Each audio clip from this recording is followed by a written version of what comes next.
శ్రీ మహాగణాధిపతయే నమః.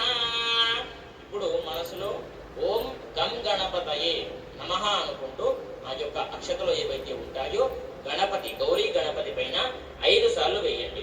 ఓం భూ మహాగణపతి మావాహయామి, ఓం భువః మహాగణపతి మావాహయామి, ఓం శుభః మహాగణపతి మావాహయామి, ఓం శుభః మహాగణపతి మావాహయామి, ఓం భూర్భువస్సువః మహాగణపతి మావాహయామి, స్థాపయామి పూజయామి భవతే.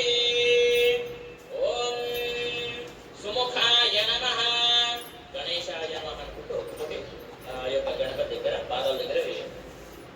పసుపు గణపతి దగ్గర ఓం సుముఖాయ నమః, ఓం ఏకరంగాయ నమః, ఓం కపిలాయ నమః, ఓం గజకర్ణకాయ, ఓం లంబోదరాయ నమః, ఓం వికటాయ నమః, ఓం విఘ్ననాశాయ నమః, ఓం గణాధిపాయ నమః, ఓం ధూమ్రకేతవే నమః, ఓం గణాధ్యక్షాయ నమః.